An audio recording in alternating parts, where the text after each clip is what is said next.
Bismillahirrahmanirrahim. Alhamdulillahirabbil alamin. Allahumma shalli ala sayidina Muhammadin wa ala ali sayidina Muhammad. Alhamdulillah, kita ini di hari pertama sama-sama kita ini mujakarah lah. Mujakarah itu saling ingat mengingatkan ya. Maksudnya di sini tidak menggurui tapi saling ingat mengingatkan, yaitu kita belajar muzakarah daripada kitab Safinatun Najah, yang mana kitab Safinatun Najah ini adalah salah satu kitab daripada yang dibaca daripada kita daripada aslaf ya, untuk belajar daripada kitab Safinah, karena di sini membahas tentang masalah al-waqiah, masalah yang berkaitan dengan keseharian kita, yaitu Syekh Salim bin Smir, dan disyarahkan oleh Sayyid Ahmad bin Umar Asy-Syatiri, yaitu Nailur Roja. Jadi kita di sini hari ini memulai muzakarah yang pertama dengan membahas daripada Bismillah. Bismillahirrahmanirrahim. Alhamdulillahirabbil alamin. Allahumma shalli ala sayidina Muhammad wa ala ali sayidina Muhammad radhiyallahu ankum wa qala radhiyallahu an. Halaman 49. Bismillahirrahmanirrahim ya. Di awal kitab kita baca sebagian Al-Roja syarahnya, tapi tetap fokus ke atasnya itu Safinah lah. Matanya Safinah dijelaskan, di bawahnya syarah lah. Jadi Bismillahirrahmanirrahim ya. Kenapa jadi muallif ya memulai daripada tulisan daripada kitabnya dengan Bismillah? Karena bahwasanya disebutkan di dalam hadis Nabi besar Muhammad sallallahu alaihi wasallam, kullu amrin jibalin la yubda fihi bi bismillah fa huwa aqta, wa fi riwayat abtar, wa fi ukhra ajzam ya. Setiap sesuatu yang dipentingkan di dalam syariat Islam, kalau tidak diawali dengan bismillah, maka itu dia akan sedikit daripada keberkahannya. Seperti makan itu juga diawali dengan bismillah, dianjurkan dalam mengarang kitab. Dan juga karena apa? Karena Al-Quran itu dimulai dengan bismillah, jadi mengikut tabarukan dengan bismillahirrahmanirrahim ya. Kemudian dan juga pengamalan daripada hadis Nabi besar Muhammad SAW, kullu amrin jibalin la yubda bi bismillah fahuwa aqta ayabtam fahuwa ya, fahuwa aqta au abtar atau ajzam, wa makna jibalin sahibu yuhtam ya syar'an kat al aqta maqtu al yad atau golilul barakah. Maksudnya di sini setiap sesuatu ya yang dipentingkan di dalam syariat seperti wudu ya, makan atau mandi wajib juga diawali dengan bismillah ya. Tapi diwajib hendaknya dengan hati. Bismillah. Jadi sunnah lah diawali dengan bismillah. Tapi bismillah juga mempunyai 5 hukum. Karena hukum yang 5 ini berkaitan dengan hukum-hukum fikih nanti. Lah, hukum yang 5 ini berkaitan dengan hukum-hukum daripada hukum fikih nanti ya. Walil bismillahi ya khamsatu ahkam. Bismillah itu mempunyai 5 hukum ya. Kadang bismillah menjadi wajib, kadang bismillah menjadi haram, kadang bismillah menjadi sunnah, kadang bismillah menjadi makruh, kadang bismillah hukumnya menjadi mubah. Jadi bismillah itu mempunyai 5 hukum ya. Kadang kita baca bismillah wajib ya. Kadang bismillah itu haram, kadang bismillah itu kita baca bisa sunnah, kadang baca bismillah itu bisa makruh ya. Kadang bisa mubah. Kapan bismillah menjadi wajib? Bismillah menjadi wajib seperti di dalam sholat ya. Kita mazhab Imam Syafi'i mengatakan bahwasanya berkeyakinan bahwasanya bismillah bagian daripada Fatihah. Jadi wajib kita baca bismillah. Kalau kita sholat kada pakai bismillah maka kada sah sholat kita ya. Kalau kita sholat di belakang orang yang membaca alhamdulillahirabbil alamin, kita yakini imam tadi membaca bismillah secara sir, karena imam daripada imam mazhab yang berdiri di belakangnya mazhab yang lain, dia wajib melakukan hurujan minal hilaf, sesuatu yang sekiranya keluar daripada hilaf yang mana orang di belakangnya akan sah. Jadi harus baca bismillah dengan pelan. Jadi yakini. Kalau kita yakini orang tersebut tidak pakai bismillah, alhamdulillah tidak boleh kita sholat di belakangnya. Ya, itu seperti dalam sholat. Kemudian kapan bismillah menjadi haram? Bismillah menjadi haram saat kita membaca bismillah di saat melakukan pada zatnya yang haram. Khamar itu kan haram, dalam Quran jelas haram. Lalu kita minum khamar, bismillahirrahmanirrahim, kita baca, akhirnya apa? Haram. Jadi satu dapat dosa membaca bismillah haram, yang kedua di saat dia minum khamar haram, jadi double ya. Makanya Imam Haddad mengatakan orang yang melakukan suatu ibadah tanpa didasari dengan ilmu, maka kemudaratan yang dia dapatkan lebih banyak daripada manfaatnya. Kenapa? Dia mengira suatu ibadah padahal dia bermaksiat. Seperti dia baca bismillah, dia ngira baca bismillah dapat pahala padahal dosa karena haram. Seperti zatnya haram apa? Mencuri baca bismillah juga haram juga. Misalnya mukul orang baca bismillah haram juga bacaan bismillahnya lah. Kemudian kapan bismillah menjadi sunnah dibaca? Seperti kapan? Kullu amrin jibalin ay halin yuhtamu bihi syar'an, seperti wudu, kata alifil kitab an-nafi'ah, dan seperti apa? Seperti berwudu dibadahkan. Ini sunnah baca bismillah.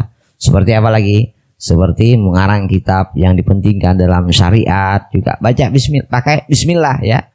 Maka sunnah di sini seperti makan ya, disunnahkan juga baca bismillah ya, itu sunnah. Jadi bismillah menjadi hukumnya sunnah, wajib, haram, dan sunnah lah. Berarti hukum itu ada nanti berkaitan dengan hukum-hukum fikih. Ada hukum itu namanya nanti haram, ada hukum tadi nanti kena padanya wajib, ada nanti hukum itu sunnah. Kemudian ada juga hukum itu makruh ya. Ada hukum itu makruh.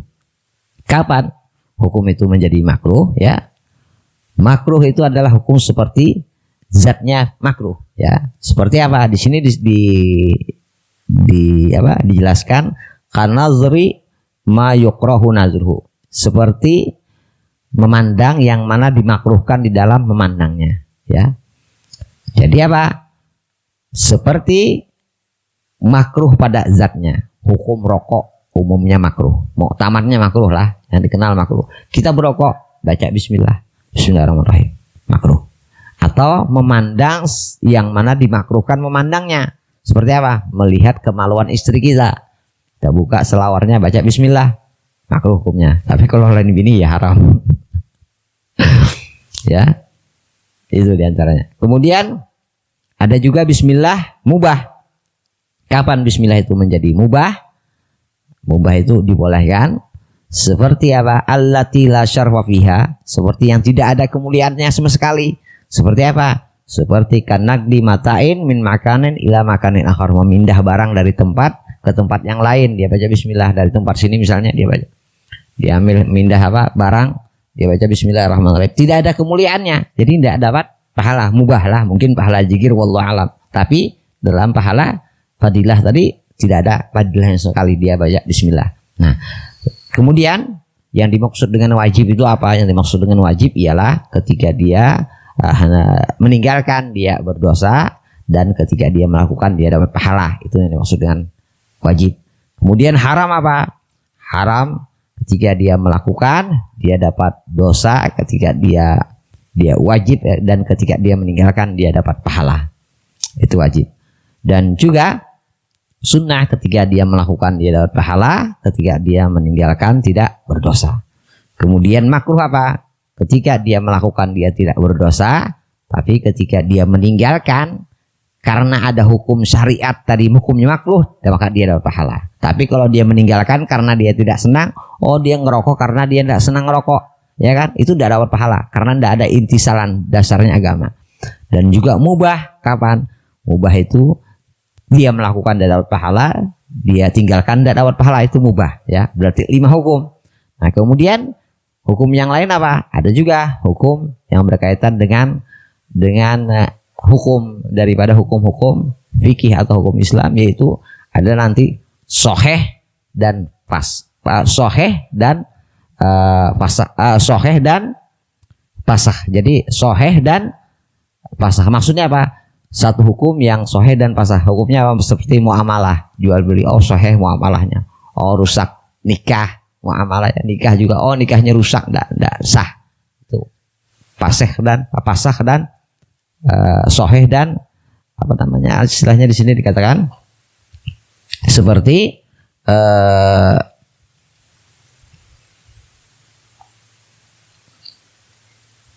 oke deh, yang penting 5, yang ke-6 dan ke-7 itu di dalam bab muamalah. Jadi hukum fikih ini perlu kita sampaikan. Hukum fikih ini terbagi menjadi 4. Hukum fikih mengatakan ada 4 bagian. Pertama ibadah. Ibadah itu yang kita pelajari, ini hukum ibadah. Fikih itu hukum ibadah. Yang kedua, hukum fikih itu ada namanya hukum munakahat, masalah pernikahan. Jadi hukum masalah pernikahan. Jadi orang menikah, walinya siapa, sahidnya bagaimana, kemudian talaknya bagaimana, cerai, itu namanya muamalah. Jadi ini ibadah, masalah haji, puasa, zakat itu ibadah. Tapi masalah pernikahan itu namanya munakahat. Jadi yang pertama ibadah, yang kedua munakahat, yang ketiga apa? Yang ketiga muamalat, masalah hukum daripada jual beli, ya kan, bisnis ya, seperti jual beli ada namanya hiyar, syarat hiyar, itu namanya muamalat, hukum bisnis lah artinya. Artinya di sini muamalat. Jadi yang keempat apa? Jinayat. Jinayat itu hukum daripada tentang masalah qadi, ya, masalah tentang orang yang hadnya, orang hukumannya orang minum khamar, ya, dicambuk sekian kali. Kemudian ada hukumnya orang birazam, ya, hukumnya orang menghakimi orang, hakim itu syaratnya berapa, ada 15 misalkan. Nah, itu namanya jinayat, ya. Mungkin sedikit orang yang mau belajar tentang hukum jinayat itu. Jinayat pertama muamalat, kedua munakahat, ketiga muamalat, keempat jinayat. Nah, jinayat. Jadi kita ini hanya belajar ibadah aja. Selama kita muzakarah selama ini itu hanya bab ibadah, tidak pernah kita belajar munakahat dan muamalat, ya. Kemudian, karena di ibadah itu cuma ada 5 hukum tadi. Cuma ada wajib, haram, sunnah, makruh, dan mubah. Nanti kalau di muamalah baru ada yang soheh. Kemudian bismillahirrahmanirrahim. Kemudian alhamdulillahirabbil alamin, ya. Muallif memulai dengan alhamdulillahirabbil alamin, ya. Kemudian langsung aja lah. Wabihi nasta'in, dan atasnya Allah Subhanahu wa taala segala puji bagi Allah Tuhan semesta alam, ya. Kemudian wabihi nasta'in, dan atasnya Allah lah kita minta perlindungan. Ala umurid dunya waddin, perkara dunia dan akhirat, ya. Dunia waddin. Kemudian wa alihi, ya. Wa sallallahu, ya. Wa sallallahu, dan artinya apa di sini? Wa sallallahu, dan Allah berselawat, ya, faedahnya Allah. Wa sallallahu wasallama, Allah berselawat dan salam sejahtera, Allah malah berselawat atas Nabi Muhammad sallallahu alaihi wasallam, salam sejahtera atas Nabi Muhammad SAW, yaitu Sayyidina Muhammad khatimin nabi, penutup daripada para nabi. Di sini kok Allahnya berselawat, Masa Allah berselawat kepada Nabi? Dikatakan innallaha wa malaikatahu yusholluna 'alan nabi ayyuhalladzina amanu shollu 'alaihi wa sallimu taslima. Innallah, sungguhnya Allah itu berselawat kepada Nabi. Masya Allah berselawat kepada Nabi. Innallah, sungguhnya Allah itu berselawat atas Nabi Muhammad SAW. Apa selawatnya? Allah adalah rahmat. Selawatnya Allah kepada Nabi Muhammad adalah rahmat. Wa ma arsalnaka illa rahmatan lil alamin. Adapun selawatnya para malaikat adalah istighfar. Selawatnya para malaikat memintakan ampun kepada Rasulullah, istighfar. Kok Rasulullah dimintakan ampun oleh para malaikat? Sedangkan disebutkan dalam surah Al-Fatah, inna fatahna laka fathan mubina liyaghfirallahu ma taqaddama min dzambi wa ma ta'akhkhar. Dikatakan dalam surah Al-Fatah, sungguhnya Allah itu mengampuni daripada Rasulullah daripada dosanya yang telah lalu dan akan datang. Buat apa para malaikat memintakan ampun atas Rasulullah, ya kan? Ketika ini ayat turun, ada satu riwayat ceritakan ketika ayat ini turun, innallaha inna fatahna liyaghfirallahu. Ketika ini ayat turun, Allah apa? Inna fatahna laka fathan mubina liyaghfirallahu, ya. Sungguhnya Allah ini mengampuni kepada Rasulullah ma taqaddama min dzambi wa ma ta'akhkhar, apa yang telah lalu dan akan datang. Akhirnya sahabat bertanya, ya Rasulullah, buat apa ini ayat turun? Sedangkan engkau adalah seorang nabi maksum, tidak pernah melakukan dosa. Buat apa ini ayat turun? Kemudian Rasulullah mengatakan, sungguhnya ini ayat ma taqaddam, atas dosaku yang telah lalu. Sungguhnya nanti apa? Liyuhmil, akan dibawanya dosa keturunanku, untuk aku jaminkan dihapuskan. Liyuhmila dzunuba ahla baiti, untuk dibawa dosa keturunanku kepadaku. Wa ma ta'akhkhar, dan mereka yang mencintai daripada keturunanku, maka akan diampuni daripada dosaku. Itu diantaranya riwayat ada yang mengatakan demikian. Kemudian wa mala, dikatahu innallaha malaikatahu yusholluna 'alan nabi ya ayyuhalladzina, wahai orang-orang beriman, shollu 'alaihi wa sallimu taslima, maka berselawatlah kalian kepada Nabi. Maka as-shalawat kita ini adalah doa. Kita berselawat itu doa.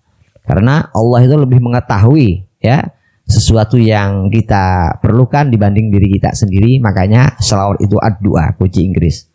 Di sini katakan sallallahu wasallam ala sayyidina, maka Allah di sini berselawat atas Nabi Muhammad SAW, khatamin nabiyin, ya, daripada penutup para nabi, ya. Tidak ada nabi lagi setelah Nabi Muhammad SAW, ya. Khataman nabiyin, ya, yaitu Allah. Kemudian wa alihi, siapa ini wa alihi? Alihi ini adalah artinya mereka hum Bani Hashim wa Bani Muthalib, mereka yang nasabnya bersambung kepada Bani Hashim dan Bani Muthalib. Ini makna daripada wa alihi. Wa alihi tadi maknanya adalah hum Bani Hashim wa Bani Muthalib, ya.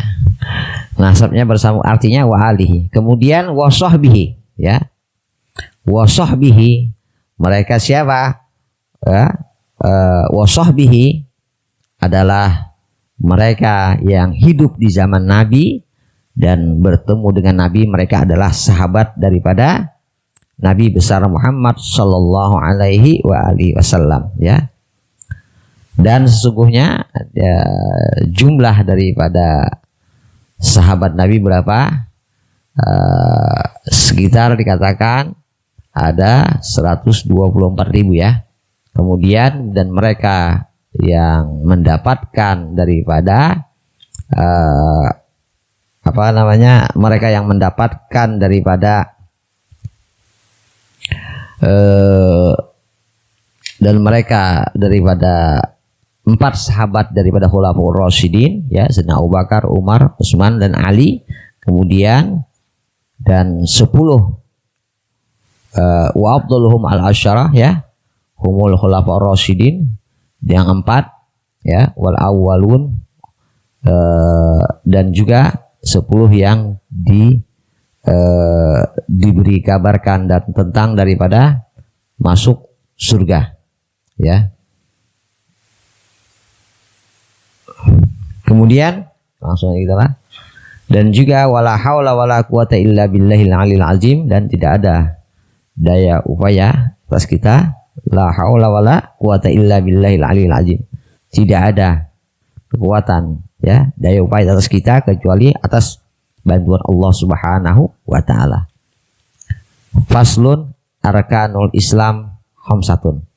Pasal yang menerangkan tentang rukun Islam itu ada 5. Ya. Arkanul Islam khamsatun. Yang pertama ialah syahadatu alla ilaha illallah wa anna Muhammadar Rasulullah sallallahu alaihi wasallam. Jadi bersahadatlah asyhadu alla ilaha illallah wa asyhadu anna Muhammadar Rasulullah sallallahu alaihi wasallam, bersyahadat. Kemudian bagaimana dengan hukum daripada orang yang dihukumi mereka yang seorang anak itu Islamnya dengan ikutnya orang tua. Jadi kadang ada orang yang mengatakan kita kapan syahadatnya ya kan, itu tergantung ikut orang tuanya. Jadi orang tuanya sudah bersyahadat, anaknya juga dihukumi Islam. Kemudian wa iqamus shalah ya. Yang kedua adalah mendirikan sholat, dan yang ketiga wa itauz zakat, bayar zakat.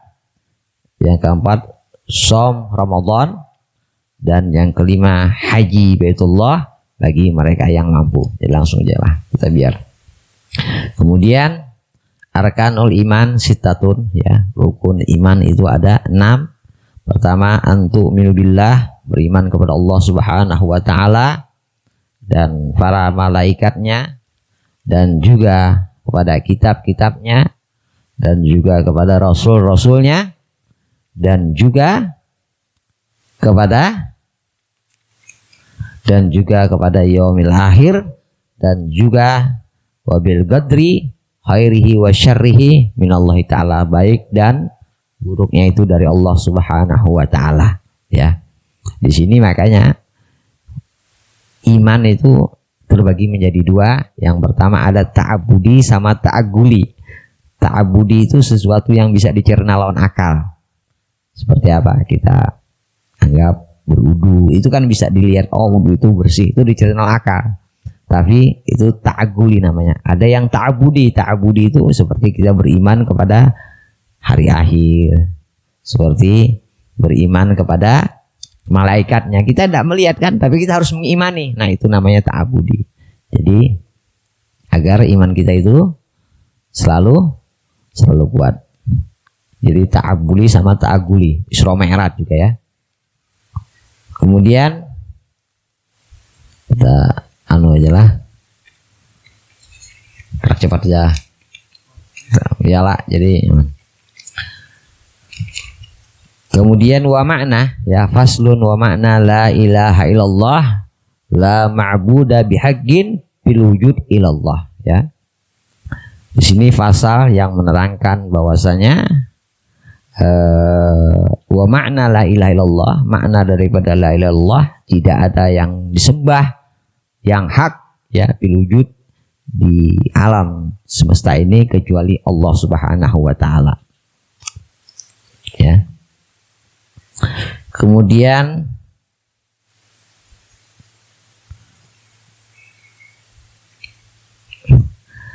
Kitabu Thaharah ya. Kitabu Thaharah ya. Faslun alamatul bulugi salasun. Pasal yang menerangkan tentang tandanya orang balik itu ada 3. Yang pertama, seorang itu kalau tamamu khamsa asrata sanatan bizakar wal unsa, kalau orang tadi umurnya sudah 15 tahun baik lakian atau binian, maka dihukumi balik. Baik tidak haid tetap dihukumi balik, baik ada keluar mani maka dihukumi balik. Dan juga wal unsa, bebinian juga seperti itu. Unsa itu yang punya kemaluan ada 2. Kalau dia punya kemaluan 2, ada orang-orang dulu itu ada kemaluan 2 yang benar-benar, jadi disuruh milih yang mana dia mau milih, dia mau jadi laki-laki atau bebinian.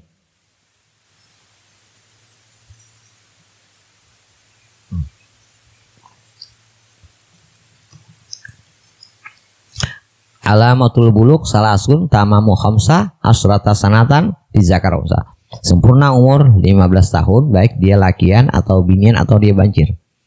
Kemudian wal ihtilam fi zakar ya, dan hendaknya juga kalau lakian itu hendaknya wal ihtilam fi zakar, kalau lelakian itu dia ihtilam mimpi keluar mani tapi dengan syarat umurnya 9 tahun.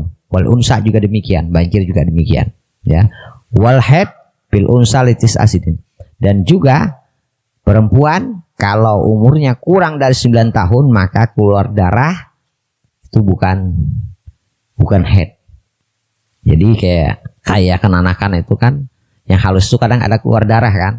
Nah, jadi yang belum dia 9 tahun itu tidak dihukumi haid. Jadi kalau umurnya sudah 9 tahun maka dihukumi haid. Dan juga kalau lakian keluar mani umurnya belum 9 tahun maka tidak dihukumi mani atau tidak dihukumi balik. Ya.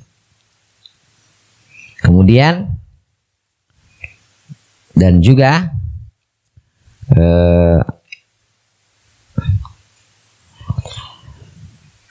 dan ketahuilah ya, darah haid ya.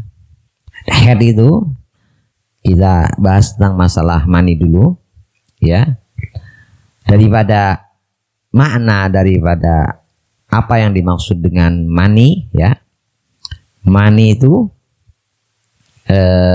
ialah sesuatu ya. Mani itu ialah sesuatu ya, daripada yang mana ciri-ciri seorang ciri daripada mani tersebut.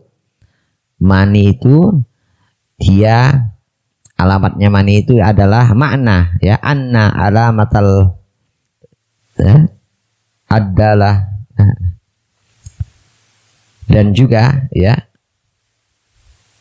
tanda-tanda daripada mani tersebut ialah pertama, dia hendaknya keluarnya itu dengan terasa daripada nikmat, dan tandanya mani itu dan juga keluarnya tadi tadappuk mencerot, dan setelah dia keluar badannya terasa lemas, putur, lemas, itu mani ya.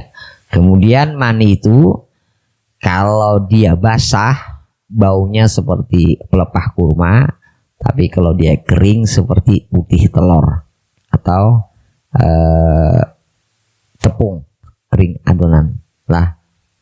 Nah, kemudian adapun darah yang dimaksud dengan darah haid itu adalah darah yang keluar dari rahimnya perempuan.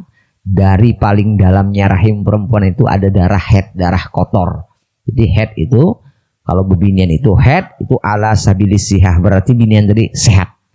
Jadi bebinian yang haid itu sehat karena dia mengeluarkan darah-darah kotor yang ada di dalam rahimnya. Itu makanya orang yang hamil itu kan biasanya tidak keluar darah haid, maka setelah dia melahirkan maka keluar darah nipas ya, itu kotoran. Seperti darah haid juga, darah haid itu adalah kotoran yang paling dalamnya di dalam rahimnya mar'ah, sehingga coba beda orang yang setelah haid itu kalau sudah dikumpuli beda terasanya nikmat karena sudah bersih ya. Kalau orang haid, tidak haid itu biasanya bawaannya pusing macam karena kotoran masih ada di dalamnya, penyarikan, karena itu bawaan daripada darah haid. Itu diantara. Kalau orang haid itu berarti sehat. Nah, tapi wallahu alam kalau orang yang misalnya orang tadi umroh ya, mungkin dia menahan haidnya, ya wallahu alam itu gimana hukumnya lah, wallahu alam bisawab. Bismillahirrahmanirrahim. Ya Rabbana darabna bi anana qarabna wa anana asrabna lallazu asrabna batu alaina taubah taksilu kullahu wa sallallahu aradi wa amini ru'ati wa firli walidina rabbi waladina walali walihwani sarikhlan wa kulli mahabbah ajratina sahabah wal muslimin ajma min rabbi asma badlan wujud man nabi kisabi min nabi mustafa rasulina hazawi kulli suli sallallahu wasallam rabbi alaihi adal habbi wa alihi wa sahbihi idadatus sabi alhamdulillah wa di wa tanah alhamdulillah rabbil alamin.